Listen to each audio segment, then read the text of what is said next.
Hace poco solicité mi baja de la Guardia Nacional. Oficialmente aún sigo activo, pero es cuestión de días para darme de baja. Lo más seguro es que cuando mi testimonio sea puesto en línea, yo ya sea un civil solamente. Antes de ser un elemento de la Guardia Nacional, era parte de la Policía Federal de México desde el 2011. Entonces, se podría decir que estuve poco más de 10 años en servicio.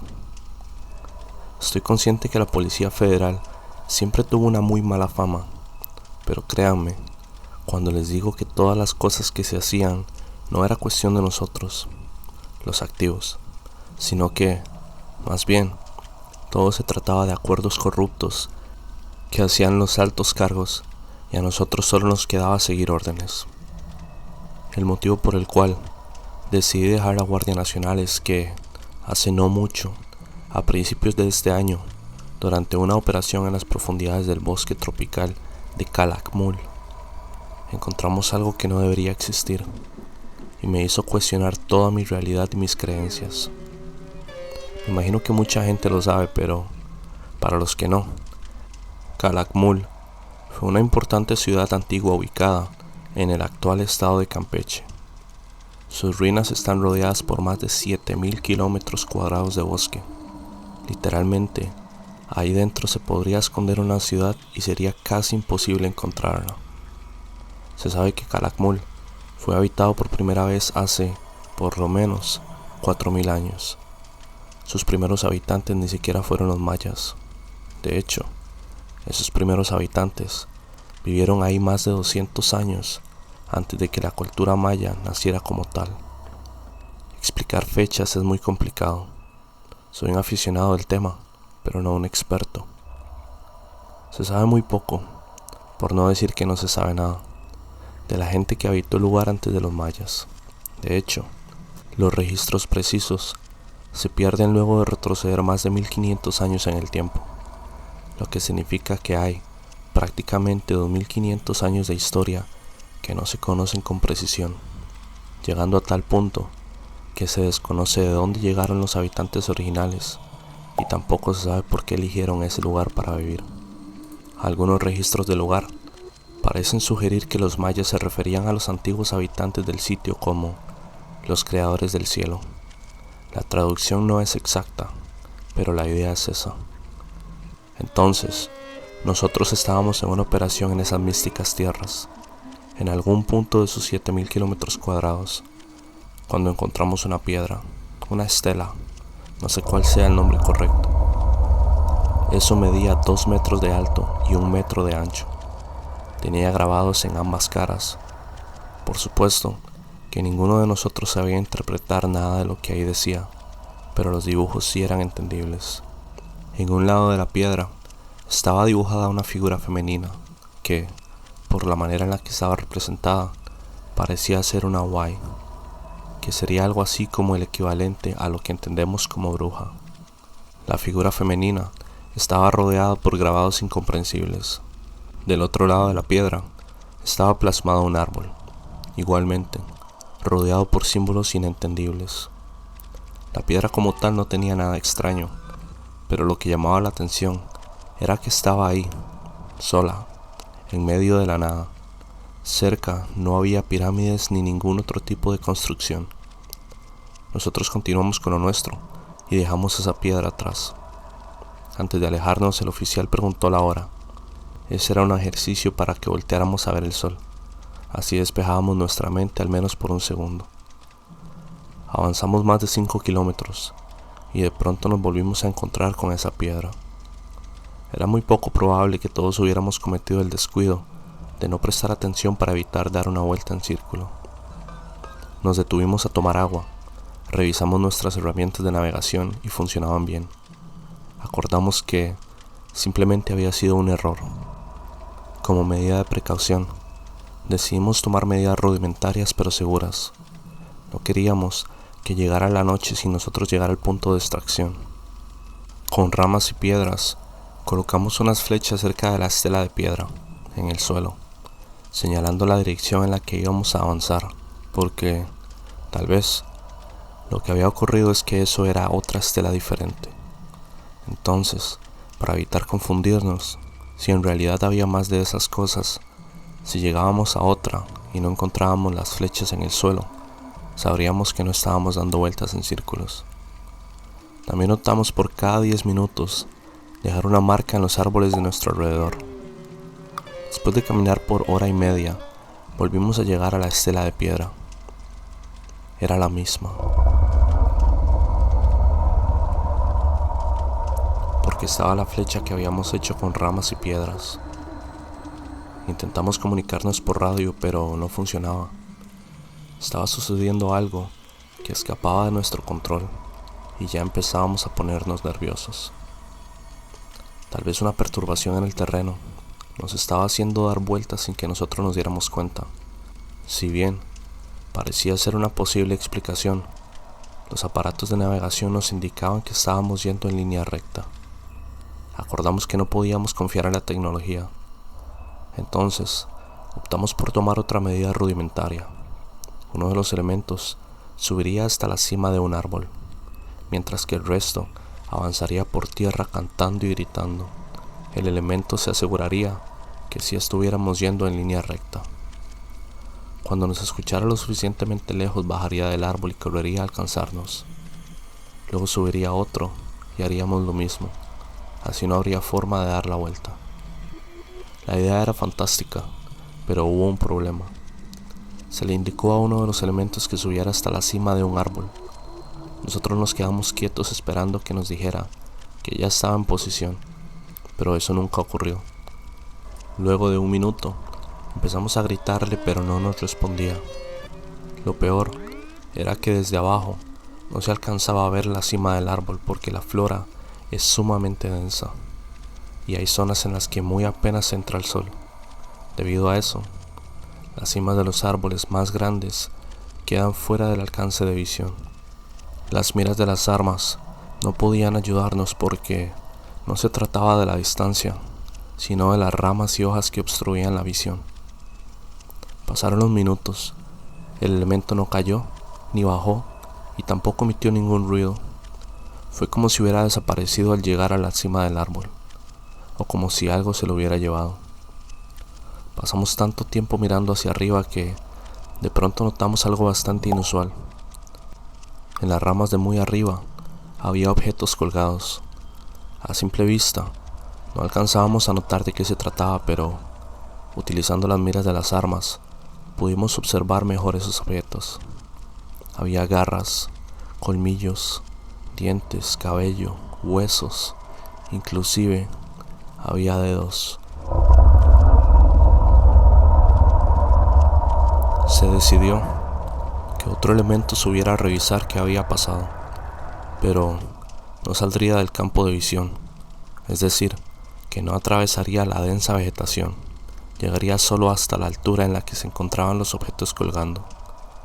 Cuando llegó, le gritó al primer elemento que había subido, pero tampoco hubo respuesta. En la altura a la que estaba, el diámetro del tronco del árbol ya no era tan grueso. Entonces, se sujetó con fuerza con uno solo de sus brazos y con el otro movió las hojas para intentar ver la parte superior del árbol. En cuanto lo hizo, algo sucedió y cayó desde lo alto. Yo tuve que moverme para que no me aplastara. La altura a la que cayó era superior a los 30 metros. Cayó muy mal. El uniforme no nos dejaba ver sus heridas, pero por la forma en la que quedó acomodado, sabíamos que debía tener fracturado el 60% de sus huesos, sobre todo el área de la columna y la pelvis. El casco le protegió la cabeza para no morir al instante del impacto, pero eso no evitó que quedara herido de muerte. Se notaba desesperado por decir algo. El oficial se acercó a él, escuchó lo que el elemento tenía que decir y luego el elemento murió. El oficial parecía consternado. No quería decirnos lo que había escuchado del elemento, pero sabía que tenía que hacerlo. Nos dijo que las últimas palabras de nuestro compañero habían sido: afuera ya es de noche. El suboficial se alejó un poco del grupo. Estaba tratando de tener una visibilidad medianamente buena del cielo, y entonces nos preguntó qué hora era. Cuando llegamos con él y miramos el cielo, nos dimos cuenta de que el sol no se estaba moviendo. Estaba en la misma posición de cuando lo habíamos visto la primera vez que nos encontramos con la estela de piedra. Ese hecho irracional, sumado a las últimas palabras del elemento muerto, nos hizo pensar que, de alguna forma, habíamos quedado atrapados en un terreno extraño. Ciertamente, no alcanzábamos a comprender bien en qué estábamos metidos. Le preguntamos al oficial cuál era el objetivo del operativo, porque hasta ese punto no nos había dicho nada. Nosotros, estando en la base, habíamos subido a un helicóptero que nos había dejado a 10 kilómetros de donde nos encontramos la estela de piedra, y lo único que nos había comentado el oficial era que el punto de extracción estaba a 25 kilómetros. Solo eso sabíamos. El oficial nos dijo que la orden había sido recorrer el lugar, porque, a pesar de que ya se había acordado que el tren Maya pasaría bastante cerca de esa zona, querían asegurarse de que no hubiera nada que pudiera causar problemas durante la construcción del tramo 7. Y, por lo visto, nosotros habíamos encontrado ese problema. Ahora solo nos queda salir de ahí con vida. No podíamos intentar salir por arriba, trepando los árboles, porque 2 hombres ya lo habían intentado. Uno acababa de morir y no teníamos ni idea de qué le había pasado al otro. Solo quedaba ir por tierra, pero debíamos tomar una dirección diferente, porque la trayectoria que habíamos seguido antes solo nos hacía dar vueltas en círculos. Cargamos el cadáver de nuestro compañero fallecido.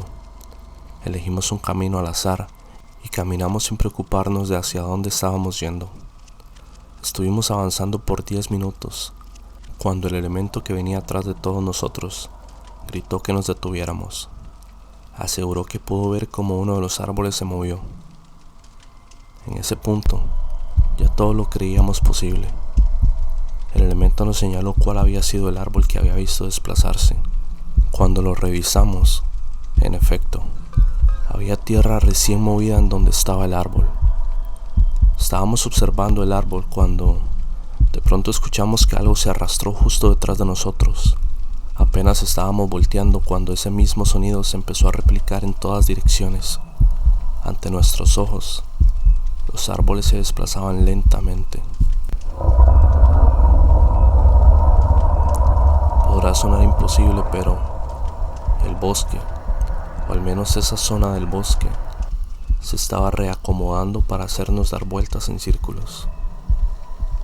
El oficial ordenó que empezáramos a correr y eso hicimos. Mientras lo hacíamos, los árboles empezaron a desplazar cada vez más rápido, y ya no eran solo los árboles los que se estaban moviendo, también la tierra y las piedras. Aquello era demencial. Íbamos a toda velocidad, esquivando troncos, saltando piedras y rompiendo ramas. Creímos ver una salida de todo el caos, pero cuando llegamos nos vimos, una vez más, parados frente a la estela de piedra. Bajamos el cuerpo de nuestro compañero. Yo ya estaba sucumbiendo ante la desesperación y estoy seguro de que varios compañeros también. De pronto se empezaron a sonar muchos ruidos a nuestro alrededor. Se escuchaban berridos de chivo, rugidos de algún felino grande, ladridos de perro, cantos de gallo, muchos aleteos, carcajadas de voces chirriantes. El ruido era ensordecedor. En un instante se volvió de noche y empezó a llover. Todos los sonidos que nos estaban aturdiendo desaparecieron y solo nos quedamos con el sonido del agua golpeando contra las hojas de los árboles. Entonces alguien nos gritó. Se trataba del primer compañero que había subido hasta la cima del árbol. Ninguno de nosotros le respondió porque ya no sabíamos que era real y que no lo era. Entonces bajó del árbol y nos vio completamente idos. De inmediato se dio cuenta que faltaba uno y preguntó por él. Entonces el suboficial le señaló el cadáver. Ni él ni nosotros entendíamos nada. El oficial ordenó que levantáramos el cuerpo y que avanzáramos hacia el punto de extracción, porque si ya podíamos ver la noche y el elemento perdido había regresado, posiblemente la anomalía en la que habíamos quedado atrapados ya había terminado. Mientras avanzábamos, le contamos al elemento perdido todo lo que habíamos experimentado. Luego, él nos contó lo que pasó cuando llegó a la cima del árbol. Dijo que cuando atravesó todas las hojas y ramas que bloqueaban la luz del sol y salió al exterior, en la cima del árbol, se dio cuenta que ya estaba escondiéndose el sol. Y no solo eso, sino que 12 brujas, en forma de bolas de fuego, estaban sobrevolando el área en la que nosotros nos encontrábamos. Algo estaban haciendo, algún ritual, por eso no pudo bajar de inmediato. Se tuvo que quedar quieto para no llamar la atención de las brujas. En cuanto se fueron, luego de 20 minutos, empezó a gritarnos y, como no le respondíamos, decidió bajar del árbol. Mientras seguíamos avanzando, nos pusimos a teorizar sobre qué era lo que había podido pasar. Surgieron muchas ideas locas. Un bucle espacio-temporal, una maldición relacionada a la estela de piedra, un ritual que requería la muerte de una persona. Sin embargo, de todas, la que nos parecía más sensata era que en realidad las brujas nos tenían bajo una ilusión. Por eso, no veíamos que el sol se moviera. Ese era el motivo por el cual dábamos vueltas a pesar de que los instrumentos de navegación decían lo contrario. Debido a eso, tuvimos ese episodio en el que la tierra y los árboles se movieron. Finalmente llegamos al punto de extracción. El helicóptero que estaba ahí nos dijo que por poco se iban sin nosotros. Se realizó el informe y se tomó la decisión de que el tramo 7 del Tren Maya no pasará tan cerca de esa zona. Desviaron el trazo varios kilómetros al suroeste. Tal vez eso era lo que las brujas querían, que nadie se acercara a su territorio. Tal vez, al igual que los animales, se sentían amenazadas por el progreso del hombre. Deja un comentario contándome si alguna vez has ido a la reserva de Calakmul o si te gustaría visitarla. Deja un like si te gustó el video y te agradezco que te suscribas al canal. Hasta la próxima.